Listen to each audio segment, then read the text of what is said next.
quality over quantity has been something that's been like a standard for us since we started. So we'll ship some junkers and some parts down here, and some test machines. Let those guys get their feet wet, and then I would say 45 to 60 days from that, once they get really comfortable, we'll take on client machines with our seat engineer E-Man being down here to kind of oversee and make sure that we're doing everything right and putting in good work. So we're way ahead of schedule. Volcano wanted us to be fully operational by end of Q3. So that's when they are going to be in earnest mining down here with that 74 meg tranche. So as long as we're ahead of schedule for what they want, I feel good about it. Yeah.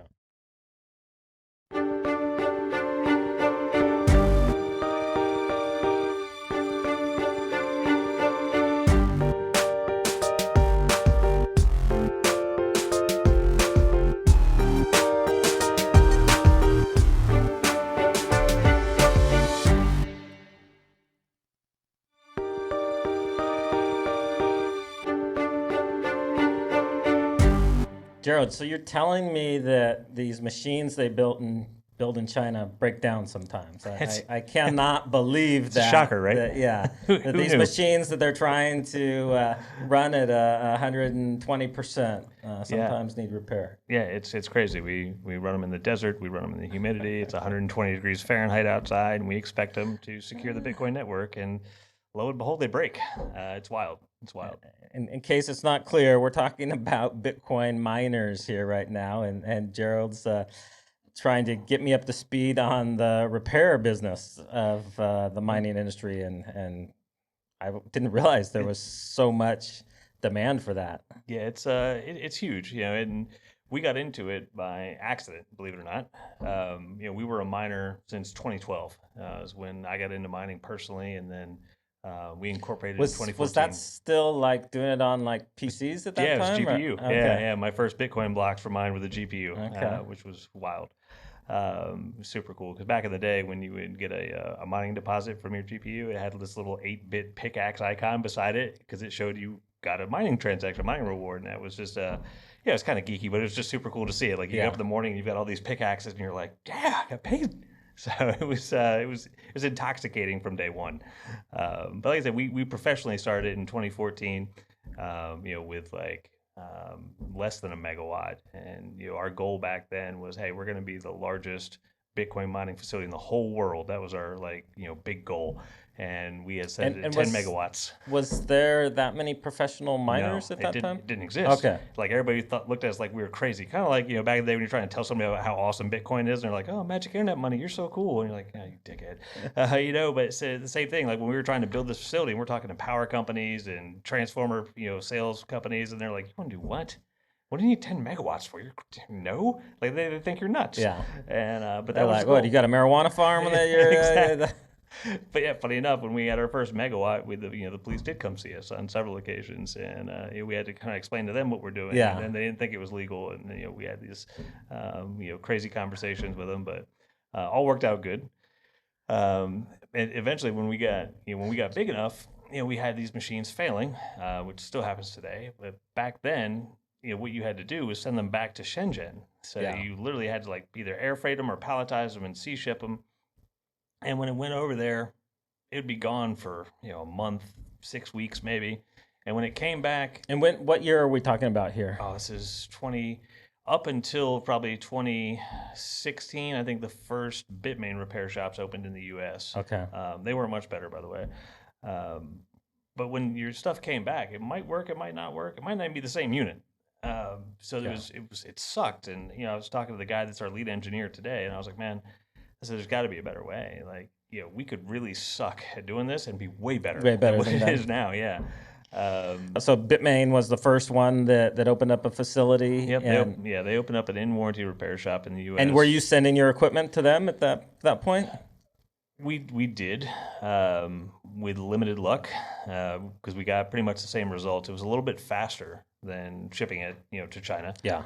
But the same, the results where you get it back, it might work, it might not work, or they might tell you, you're not in warranty when you are, or they just wouldn't service it and say, yeah, it's unrepairable, we scrapped it for you. Okay, well, I want it back. And they're like, no, it's gone. And there's nothing you could do because they're a Chinese company. Like if these were U.S. based companies, there would have been, class action lawsuits like, day one, and they wouldn't be in business anymore. But they're not, so And we're then stuck. they were kind of the only game in town then, right? So it was, the market is widened, thank God. You've got micro BT, which is hands down like far superior, a little more expensive, which is why they don't have the market share that Bitmain does, but way better units. Okay. Yeah. So you guys were seeing, hey, this is ridiculous. We're sending all our units out. We never know when we're getting them back. Right. We don't know if they're actually telling us the truth that they were irreparable. Right. Absolutely. And so we're like, you know what, we're gonna fix it. So we were trying to get into a Bitmain repair class for 8 or 9 months, and back then you actually had to go back and forth on this app, WeChat, the Chinese chat app, and talk to the people and send them emails and apply to get into these classes. And we spent 6 months trying to get into a class, couldn't get in. And then in 2019, we got a call and was like, hey, we've got a spot, and it was in 2 weeks. So I called up E-Man. I was like, hey, bro, you want to go to China? And he's like, who goes to China? I was like, you do on Thursday. Like, let's go, pack your bags. So we had to go. We actually had to drive to DC, get our visas, and do it all like super rapid. And then we went to China. Super cool process. Was all in Chinese, so it was a learning curve for sure. I'm assuming you guys had a translator? We did, but it was pretty subpar. Yeah. it was tough. But the good thing is that the engineers, were really thorough in the visual training. So they were showing us what to do and how this process worked. So we came back after we got our certification, started to fix our own stuff. It was awesome. And inevitably, these beers with Bitcoiners started happening, and you're talking about stuff, and like, oh, you fixed your own shit? And like, yeah, we got the certification. You can fix mine? I didn't really think about that, but I guess so. Like, yeah, I mean, we'll have to charge you something. I don't know what we're gonna do. We tried to figure it out, and then later that year, we went back to China again for another 4 or 5 weeks this time to work with 2 other companies, Silicon and MicroBT. And that's when we signed with MicroBT to do their in-warranty repair in the U.S. Well, at the same time, we were working with Inno. Bear in mind, this is like October 2019. So COVID is now bubbling out in China. And Silicon messaged us and says, hey, we know you're in our factory in Shenzhen. Why don't you come up to the corporate office? We'd love to have you guys up here. Take the speed train. It's 2.5 hours to Wuhan. And, unbeknownst to us, what's going on, right? So we're like, what do you guys think? Do you want to ride the bullet train? That'd be really cool. We could, it's a 200-mile-an-hour train. And we just hummed and hawed about it, and we decided now we're gonna stay in Shenzhen. We're gonna finish the training, and we appreciate the invite, but we can't fit it in the schedule this time. So then November 3rd, we came back to the U.S., and then all hell broke loose with COVID. So I feel like if we would have went to Wuhan, we'd probably still be there. Yeah, it was a wild trip. Total side note, but a friend of my wife's here, she's Salvadoran. She was in China at that time, and she was like, "Wow, this is crazy." Everybody said like they went to the Great Wall of China and they're the only one there. They're like, everybody said it was gonna be crowded, and then she's like, and then all of our tours kept getting canceled. Yeah, and then I got a call like, "Hey, the last flight leaving China is leaving tonight. You better be on it." Yeah, right. Time to go right now. Yeah. So you missed out being the carrier to bring it to the U.S. I don't think we were patient zero. I really hope not. I'm pretty sure North Carolina didn't start it. Fingers crossed, anyway. So then COVID hit, and then that just snarled everything with trying to send stuff overseas or overseas shipments were virtually impossible. To even stuff that we would order, like miners and whatnot, coming over would get stopped because most of the international couriers would have to like spray down the boxes and hit it with UV light and all this ridiculous stuff. And then they were air freighting a lot of that at that time, right? Yeah, sure were. Yeah. Yeah, and even in the best of times, logistics out of China are tough. Like you got pallets lined up, waiting to go, and I'm sure people are throwing money under the table to get their pallet first and whatnot. So it's in the best of times, it's complicated, and during COVID, it was brutal to get stuff in and out. Yeah. So what percentage of miners, is it just depend on where we are in the cycles, whether or not they're air freighted or put on boats? No, it's about planning, really. Like when you've got the big boys like Core Scientific or Marathon Digital, and they're like, we need 50,000 units, and they're going to allocate over months, they'll ship them by sea because it's so much cheaper because they're planning on when they show up. But when you've got the smaller guys who are like, I'm going to need 1,000 and I want it right now, they're going to pay the air freight, which is pretty brutal. I mean, Yeah. You're talking $200-300 a unit, and then you've got the tariffs and all that stuff on top of it. So it's tough. So you started out as a miner. Yep. You got into the repair side of it. Out of necessity, yeah. What is the split now for you guys? What's the more important part of the company? I think they're symbiotic, really. So we've got in North Carolina, where our main office is, just outside of Raleigh, we've got 12 megawatts that we run, some mix of hosting and self mining, and we stay at capacity even during the bear market. There's just the key differentiator for us is it doesn't matter what they're running. When it breaks, we fix it immediately, and then it goes right back in the rack. So the client gets way better uptime, and it's a better experience for the client. So that's a marketing tool just for them to host with you. Absolutely. It's like, if anything's wrong, we'll get Yep, for sure. That. Yeah, and then it's South Carolina? North Carolina. North Carolina. Yeah. And the power costs in North Carolina are it's competitive? Or? It was. Okay. So we're a regulated state, and Duke Energy is our energy overlord in North Carolina. And we used to see rates for the plan that we're on in the high fours, 4.8, 4.9, which is totally plausible. You can mine and do good in that rate. And then they decided that, hey, they're going to shut down all the coal plants. They're going to put up a whole bunch of solar, and they're going to increase power rates, astronomically. So now we're at 6.3, which is almost it's almost untenable. And they just came out and said, oh, well, for the last 10 years we've been building solar, which doesn't work on an industrial scale. Now we've really got to build power plants, like real ones, and to do that, we're going to need to raise rates by like 90%. And so everybody in the state is just like, are you kidding? Like 90% across the board by 2030. So that just makes a lot of industries non-viable. Absolutely in North Carolina. Absolutely right. So we've been working with our Lieutenant Governor, Mark Robinson. He created the North Carolina Blockchain Initiative a few years back, and we serve on that council. And between that council and some third-party consultancy groups, we've been working with Duke Energy to create a miner-specific rate that would make sense, because there's no other industry that offers a curtailable load, so the flexible load, and that's fantastic for the grid. Makes the grid way more dependable and reliable. And do the power companies acknowledge that? Most do. Okay. Duke has not for years, even though we've talked about it a dozen times. But now that their shareholders push back on them because they see all the surrounding states that are getting these data center or mining loads and profiting from it, Duke is not.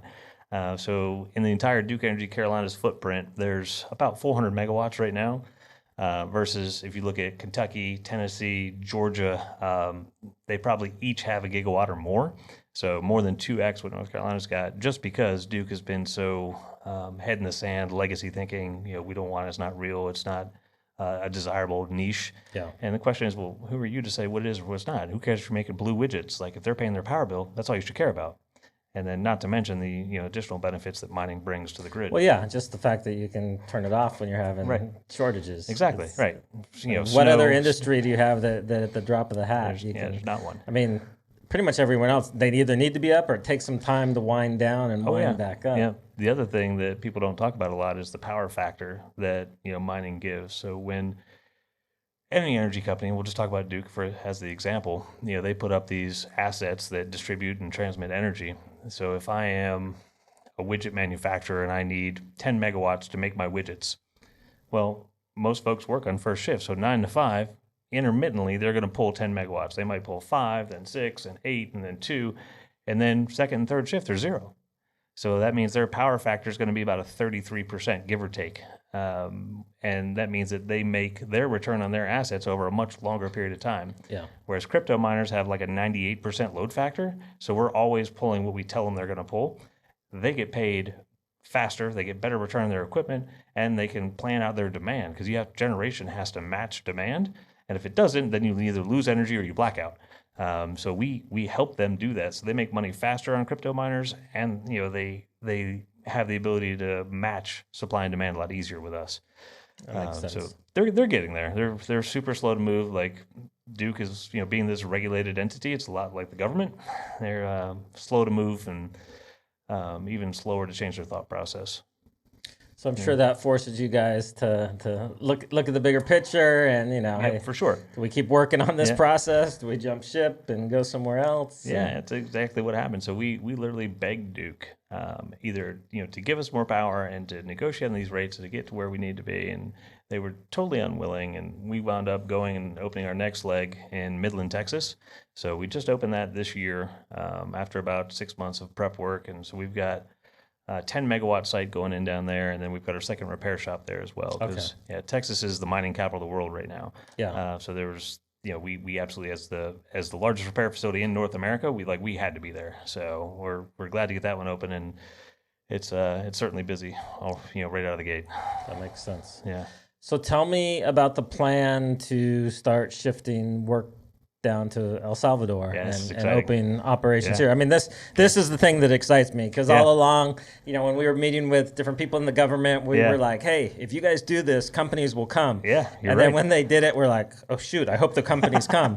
And they have been. It takes, everybody expects it to be overnight, and we're like, no, this is going to be like a 5-10 year process. Like it's a lot of forward planning, seeing if it's viable or not, then moving equipment and employees and everything. And so we're now just starting to see it kind of come up to speed. So that's why I'm so excited to tell your story. Yeah, so we had the Coin Dad and I were on a call with Max and Stacy in February, and we were talking about the volcano energy and the mining, and we had originally thought that we were going to do some consulting with Volcano and help them build appropriately for El Salvador.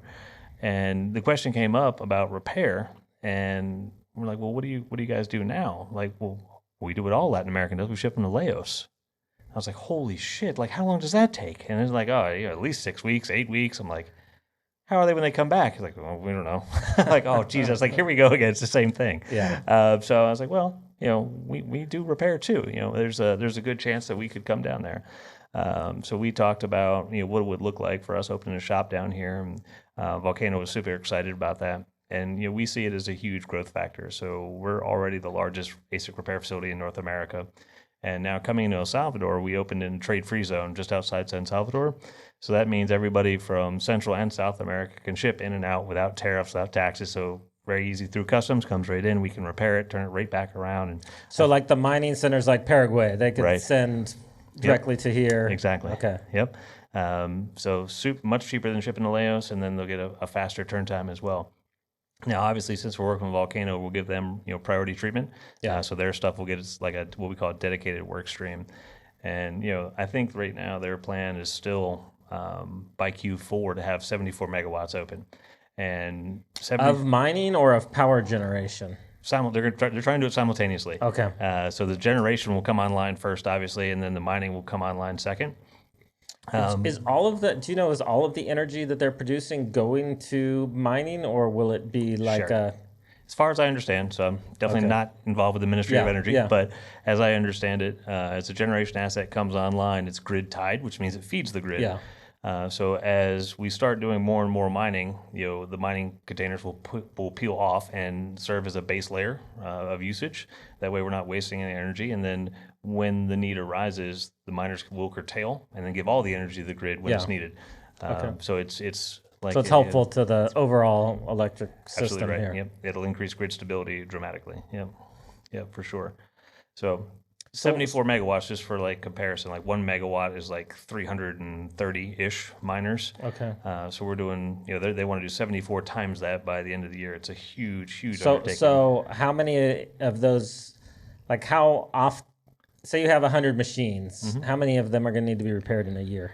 So that's one of the things that the topic that we broach. So with air-cooled machines, it depends on the manufacturer. Like if they were to buy, say Bitmain, right, they're going to see failure rates in the first year, depending on how good the batch is. I've seen it as good as, 6-7%. So there's a huge variability in the batch. Oh man, yeah, absolutely. Yeah. So if you're really into mining, like, ooh, that's from that batch. Get that one. Don't get that one from that batch. Yeah, you see like the Bitmains coming in with aluminum backboards, and you're like, oh shit. So all the people new getting into mining get all the ones that the people that know what they're doing don't want. Like if they're available, because MicroBT typically sells every batch that they make, they're sold out. So there's not a lot of extra to go around. So when people can get the What's miners, they gobble them up. When they can't, they're like, oh shit, I guess I got to buy Bitmain. Right? So here we go. And so you could have failure as high as 12% in a batch in a year. And when you're running your your cash flow analysis, if you take out 12% of your revenue, that's a huge impact down the bottom line. So when that does happen, we need to get them fixed, immediately. So we've got that in mind because of supply, right? Bitmain makes more than anybody, so they're the 600-pound gorilla. So there's going to be Bitmain here, and that's okay, right? We'll fix those. We'll fix those just like we fix everybody else's stuff, but. We're hoping to see a blend, between MicroBT and between Bitmain. And the other thing we'd really like to see is the new tech, which is the hydros. Basically, you've got a similar miner design, but instead of using fans and pulling in air, you have a steel plate that's bolted to the hashboard, and then you've got deionized water that runs through these hashboards that takes the heat out to a dry cooler outside. So you've got a closed loop system, so it's not using a whole bunch of water. Once you fill it once, that's it.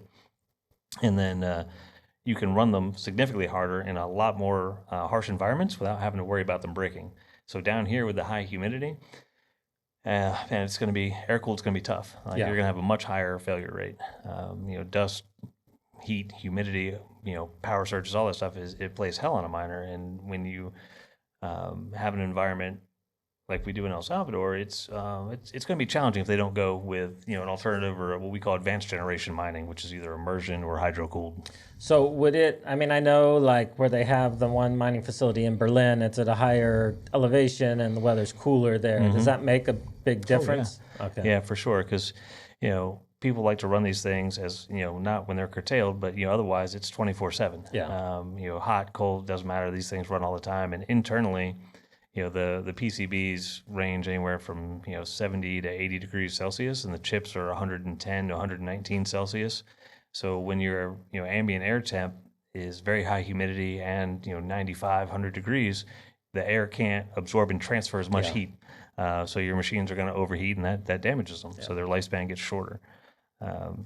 We definitely want to see them switch over or start off on the right foot with the new tech versus some of the older cheaper stuff. That makes sense. Yeah. So what percentage of the machines that you guys prepare here do you think will be from El Salvador, and what percent will be from outside the country? At first, it's going to be 100% El Salvador. Okay. We're making these deals, this negotiation with Volcano. We want to, and they're the reason we're coming. So we want to make sure we pay that forward by when the facility opens, we'll handle just their stuff. Once we get a good rhythm and that flow is very smooth, then we'll open the doors to folks outside El Salvador and start bringing in units from like Ecuador, Panama, Paraguay, Uruguay, Argentina, but not until we're good here and we've got this nation served properly. Yeah, that makes sense. Yeah. What type of people will? Like skill level will be needed to employ. I'm just kind of curious as to what kind of jobs this will create and how the pay is and that sort of thing. Yep. How you see this benefiting, that's the question people ask. That's what matters. Right? How is the Bitcoin adoption helping the average person? Right. So initially what we're looking at, and this is one of the reasons that we felt really good about San Salvador, is there's a lot of avionics business here already. And the folks that have that skill set where they're doing refurbishments of the avionics, those are the folks that we'll look to, and the schools already have some of those classes in place and that education to teach those people. So for people that don't know, that are listening, like El Salvador has a huge industry of retrofitting planes when they need like the major overhauls. So outside the airport, there's a bunch of different hangars that are just dedicated to that. So that's why oftentimes you'll see planes flying here. You're like, wait, they don't fly here. You're like, oh, they're flying it down here just to refurb it. Yeah, so that was really good for us to know that industry existed already, because in the U.S. there's zero semiconductor business, and skilled labor is really hard to find because we outsource everything to China. Yeah, so it's always this wood just broke, throw it away, grab another one. So the folks that are here have got the skill sets that we need. And then we're also working... I hadn't thought about that, because in the U.S. we don't really fix things anymore. No, it's all throwaway. Here, a lot of times, they'll still fix the TV or the washing machine or the other thing. So they have people that have that, that skill set, where in the U.S. it's just like cheaper to throw it away and buy a new one. Sad but true. Yeah, it sure is. I think in staffing levels, we'll start out, we'll have our seat engineer, E-Man, will be down here to oversee the training and to make sure the guys get up to speed quickly, but we're going to try. Does he speak Spanish? Not yet. Not yet. Yeah, he downloaded Babel just the other day, or Babel, and he's starting. He says he's got enough problems with English, but he's gonna try. He's gonna try Spanish. So we'll see how it goes. So we'll definitely need a translator to help him out with that. But I see staffing levels as probably once we get up to speed, we'll probably have 18 to 25 within 12 months, and that will allow us to push through 2,000, maybe 2,500 units a month with those staffing levels. And that's everything from logistics to level 1 guys and level 2 guys, and eventually we'll need a seat engineer, because every shop's really got to have an E-man, a seat engineer, somebody that just is a resident know-it-all. Yeah. And we want all those to be locals. There's the pool in the U.S. is small, but there's not really any local benefit if we find those guys and then ship them down here. There's no benefit to the local economy. So we'll have, like I said, we'll have the trainers. Sometimes you need to just for the training period. That's it. Yep, that's exactly right. But once the training period's over, these guys will be self-sufficient. And if they need a seat engineer that's got more experience, they can always do a video call, or he can come down. He's already talking about moving too, so he wants to come down, which I don't blame him. Yeah. Yeah. So how has the process been? Trying to set up in a foreign country, working with the government, going through that side, finding real estate, all the logistics. Yep. These were things I thought were going to be a huge headache. I know how it is in the U.S. and it's painful. But in talking to Stacy, she recommended like the folks over at Accelerate for all the legal stuff. They set it up. There was like zero headache. I was like, oh, come by the office, sign the papers. We got you. Well, what else do I have to do? Like, nothing. I was like, no way. Get out of here. And that's legit the way it was. So they've been fantastic. And then the guys from Bitcoin Life, Mauricio and Diego, they've been great helping me look around for real estate and rental house. And then Roman's been fantastic. Everybody's been fantastic, really, is what it comes down to. The process has been easier than the Bitcoin Life Texas. guys, the guys that are doing the helicopter tours also? Yeah, okay, yeah, nice. Those are super good dudes. Yeah. Yeah, so. I was talking to them at the halving party. I was like, can we fit surfboards on those helicopters? They're like, yeah. I don't know. We haven't done that yet. We'll figure it out. Right.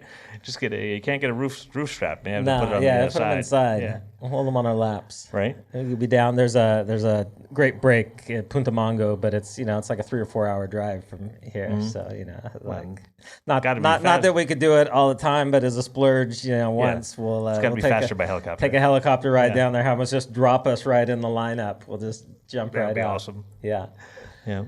And then you asked about pay rates as well. So we'll try to, because we want to attract folks away from avionics. So our intent is to bump a level higher than what those guys are paying, which I think they're between $900 and $1,000 a month or so. So which is very good pay for El Salvador. Right. Yeah.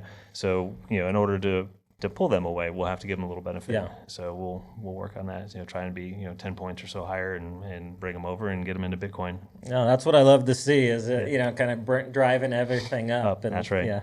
And even these guys don't even know that they're going to be Bitcoiners yet, but they'll once they're in, they'll be like, wait, why am I getting paid in fiat here? Right. Like, let's put it all in Bitcoin. That'd be amazing.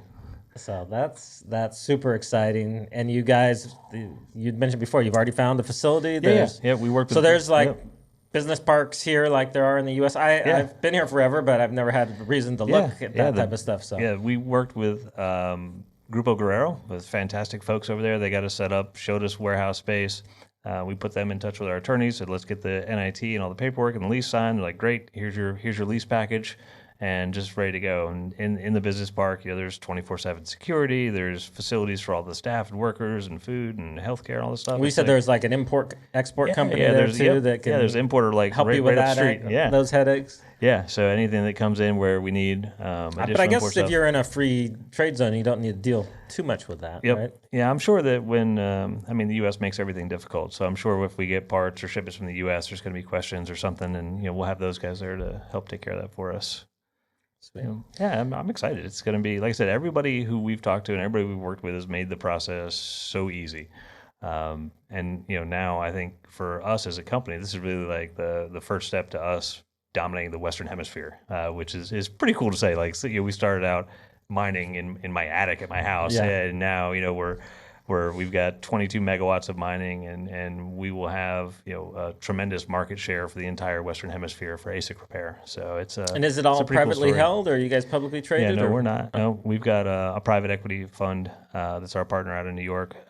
Really good dudes, but no intentions of going public currently. I mean, anything can change. But I like the autonomy that we get with being private. There's no board to say, hey, what are you guys doing? We don't know if that's a good idea. Yeah, we don't have that headache. Yeah. So that's kind of nice. Well, and it just makes it more enjoyable, because then it's a regular job. Yeah, that makes such a big difference in life. Like, even if financially it winds up being, a little bit less lucrative or whatever, just to have that autonomy and not have to deal with those headaches is like... Right, yeah. Can you imagine going to your board of directors like, hey, guys, I want to go to El Salvador. No, I heard it's dangerous there. It's actually what my mom still tells me that. Like, Mom, I'm going back to El Salvador. Oh, it's dangerous down there. You be careful. I'm like, Mom, this is like my 4th time down. It's safer than it is home. Well, that's what they tell you. That's what I'm telling you. What are you talking about? But yeah, that FUD is definitely ingrained around the world. It's insane. So when do you think you'll repair your first machine? I think that we'll have all our corporate documents done Monday. This kind of Monday, which is crazy exciting. Yeah. Once that's done, the lease will basically execute once we've got the NIT to put on it. Then we can start staffing. So I think that we'll be able to start training staff sometime in May. And we will ship stuff down here because we don't ever let new techs work on client machines. It's just been quality over quantity has been something that's been like a standard for us since we started. So we'll ship some junkers and some parts down here, and some test machines. Let those guys get their feet wet, and then I would say 45 to 60 days from that, once they get really comfortable, we'll take on client machines with our seat engineer E-Man being down here to kind of oversee and make sure that we're doing everything right and putting in good work. So we're way ahead of schedule. Volcano wanted us to be fully operational by end of Q3. So that's when they are going to be in earnest mining down here with that 74 meg tranche. So as long as we're ahead of schedule for what they want, I feel good about it. Yeah. Oh, that's awesome. Yeah, and when are you moving down here? Well, I signed the lease, so I'm really excited. I got a house in San Blas that we're leasing down there, and I'll stay there until we pick out a house we like. So we'll see how that goes. Yeah. Hopefully I'm sure you have to go back and forth quite a bit between the different. But home base here, North Carolina and Texas. Yeah, home base here would be better than home base in North Carolina. So I got to learn how to surf. Ramon said he was going to teach me, and it hasn't happened yet. So I'm waiting. If you're out there, I'm tomorrow morning. Tomorrow morning. Will. Before your flight, come on. I'm like, okay. So how was the halving party for you? It was great. Oh man, those guys, Meme Factory put on a great event. Great event, huh? It was super cool. Like it's also cool to see a lot of the folks that you know their handles, you know who they are online, and then you actually meet them. It was a well put together event, well thought out. I met a lot of new people. Usually when you go to conferences, it's like the same.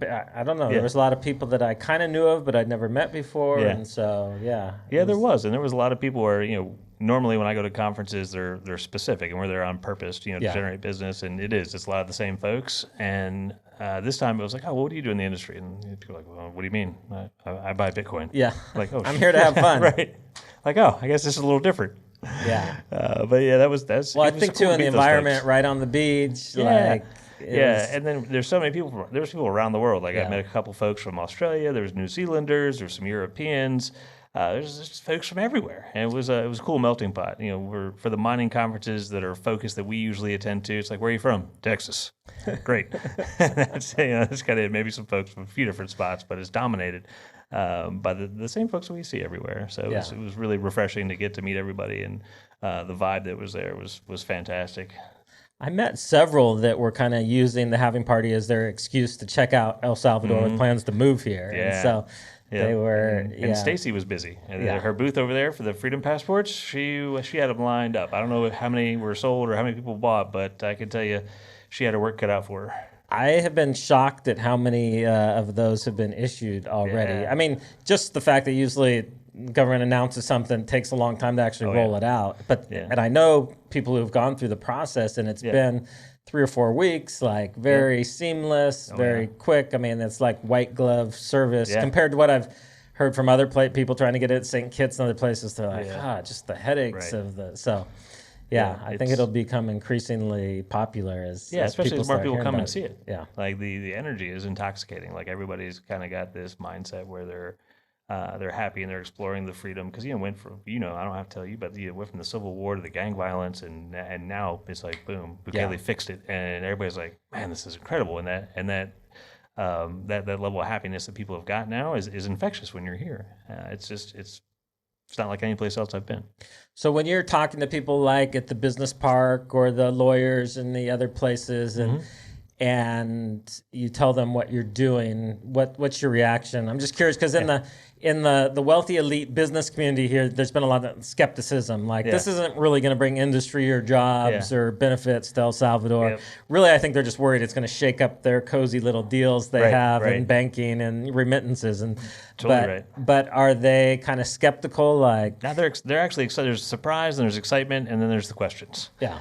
So we tell them what we do and they're like, oh really? Where are you going to go? What are you going to do? And how's that going to work? And we start talking about it and like, are we really doing mining? I'm like, yeah. There's miners running right now. Like you guys are absolutely mining today, and we're just going to make it better. And it's it's very accepting. There was none of the Bitcoin's a scam. There was there's none of that, which is refreshing. Well, I feel like we're seeing that kind of turn that now the business community here is starting to realize. Oh, we have a great opportunity. We own all these buildings. People are going to run a rent. We have all these resources. That's right. We're going to be the biggest beneficiaries. We should get on board. But it took them a while to get there, and not a lot of them aren't there yet. Right. Yeah, it's way better than back like in the beginning when I was like a Bitcoin brand evangelist, and everybody I met I was talking to about Bitcoin, and they were just like, oh, that's cute. It's magic internet money, like whatever. And I'm like, no, dude, this is real. Like this is the real deal. And it took so long to try and convince people. And eventually, I just got tired of it. I was like, you know what? Don't buy it. Have fun staying poor. Like I'm going to go over here. And do my own thing. But down here, when you talk about Bitcoin, like, oh, we're in Bitcoin. Cool. What do you do with Bitcoin? And it's like this, is genuine curiosity and excitement about it. Like they see it as making it real. Like they've heard the stories. No, when companies start coming in and bringing jobs, that makes it real to them. Yeah, for sure. Yeah, for sure. And we're really glad to be part of that in this early level. So super excited. So for any mining companies out there that are listening to this, how can they start using you guys as repair service? What's the best way for them to get a hold of you? So the easiest thing, our VP of Sales and Service is a guy named Wes, super good dude. We can shoot him an email, wes@hmtech.co, and he can get the onboarding done. And if you are in El Salvador or Latin America, getting stuff in and out of the U.S. is a royal pain. So we don't typically recommend that right now, just because it's so difficult and the tariffs coming back are brutal. But rest assured, we're coming. And we can get you onboarded and get the paperwork started and the contracts ready. And then as soon as we open here in El Salvador, we'll be ready to take care of all those guys. Sweet. Yeah. I completely forgot. I was so excited learning all this. I forgot we had pictures and different things that we were supposed to go through. Can we run through those, Paco, just so we can get... So just walk us through what we're seeing here. So what you're seeing is a typical workbench. That's E-Man. He's our lead engineer, and he's working on a Bitmain board. So the thing in his left hand is what would usually be wrong with that board? Like it's circuit's melted down or something? Or? So inside the little black dots that you can see are actually the ASIC chips, just application-specific integrated circuit. And there's anywhere from 77 to 120 of those chips on a board, and they all run in series. And then what happens, power is distributed to each of those chips through a whole series of ICs, and any one of those could go bad. So there's different software that we run that's proprietary to each manufacturer, and then we use meters just like you see right there. So the software will say, hey, the signal is going through the board, but it's stopping at this particular location. So then our guys will use the meters and figure out exactly where the flaw is. Once it's identified, take it off and replace it. It's Grayson. He works in our PSU division. And do they work that if one fails, like the whole board goes down? Or yeah. So I'll circle back to that in a minute. That's a really interesting topic. This is our last trip to China. We're in Guangdong, where GreenHash is located. GreenHash is a company who's making a lot of the mining containers for the Hydro series. These guys do great work, and we partner with them for our Hydro deployments that we're doing across North America. and that's a day at the office. So how many miners is that right there, do you think? That's probably 500 to 600. Okay. Which is like a normal order that we get in. So. And how long would it take you guys to repair those? Less than 30 days. Okay. Yeah, we'll get through those. So what we typically do is like we do the easy stuff, the way the client gets hashing back up as quick as soon as they can. So all the easy stuff will get done, sent right back out to the client. And then the more advanced stuff will get done, and we send it back in tranches. That way they're not waiting the entire time for one one order. Sense. Yeah. But the question you asked about them working in series, so there's a new company coming. That is correct, by the way. So if one chip in the series goes out, the whole board stops working. And in a lot of Bitmain product, if one board stops, the whole machine stops. Okay. Which is super frustrating. It doesn't have to be like that, but that's the way that they made it. So that's the way that it is. New company coming out called Aerodyne's making a new generation American-based company that's selling these miners, and it's a breath of fresh air to the entire industry. So their efficiency is fantastic.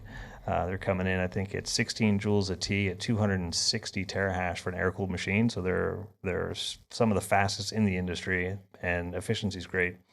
And they've got a design on their board that prevents exactly what we're talking about from happening. So if one of those ASICs in a series fail, there's another pathway to flow. Okay. So the board keeps running. It's almost like an electricity grid. If one line goes down, it flows the other way. Yeah, so you could have, I think, when we were talking to one of their engineers, they got up to 4 ASICs could fail on a board, and the board still runs. And that's a game changer for the industry. It's huge. So is that bad for you guys? No, we're actually partnering with them to do their actual repair when it's necessary. So we'll be a manufacturer authorized partner for Aerodyne. But the fact that exists is awesome. And the fact that they're a US-based company, so now they're going to be held to the same standards that an HP or a General Electric or any of these regular American companies would be held to for quality standards.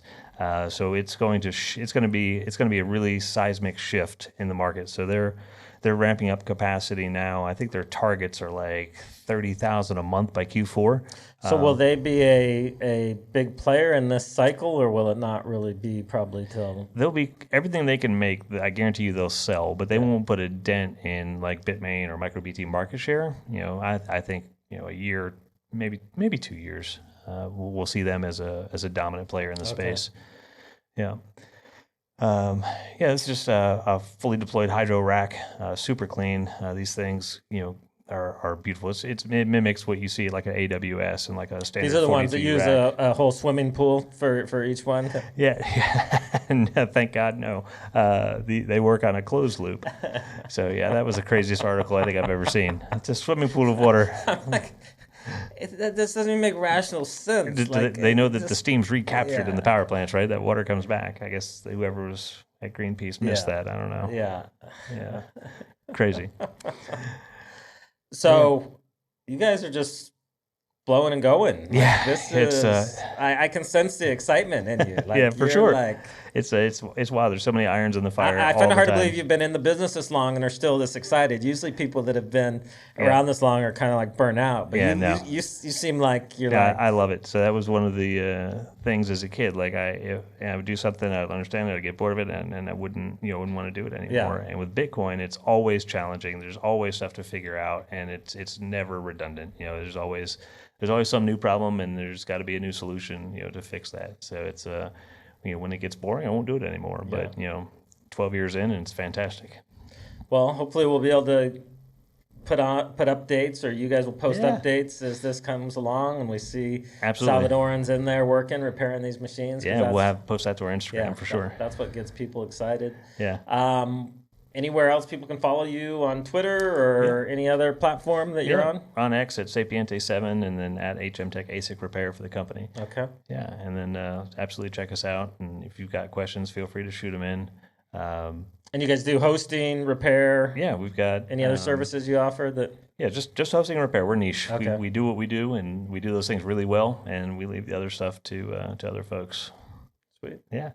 Well, I appreciate you coming on. Oh, thanks for having me. This is... I don't say this lightly. Like, this is one of the things I'm most excited about, is like when companies come and are doing real things. And I'm not going to name names. We've seen some companies make like big announcements, but then they like stick one person down here, and it's just like a marketing thing. Like, to see companies that are actually coming down here and setting up shop and hiring people, that's our building the industry here. Because now that you're here, there's going to be other companies that are like, oh, well, now that they're there, we can locate there because we know that it's synergistic to be. Yeah, we've already had some folks reach out to us like, oh, you're going to El Salvador?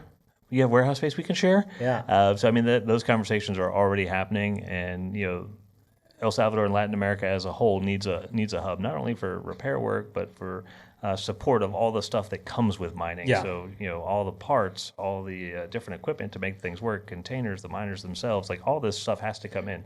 Well, and it's so central. It's a great hub, airline wise, and so it has a port, so it has a lot of the things that are needed. So. Everything we need. Yeah. Awesome. So we're excited to get to work. All right. Well, we'll have to get you back on here in the next 6 months or a year and get an update. Maybe we can do one. We can do one in the shop. Oh, that'd be awesome. Awesome. Sounds good. Paco will be stoked to pull everything down, set up there, right, Paco? Sweet. All right. Thank you. All right. Thanks, Mike.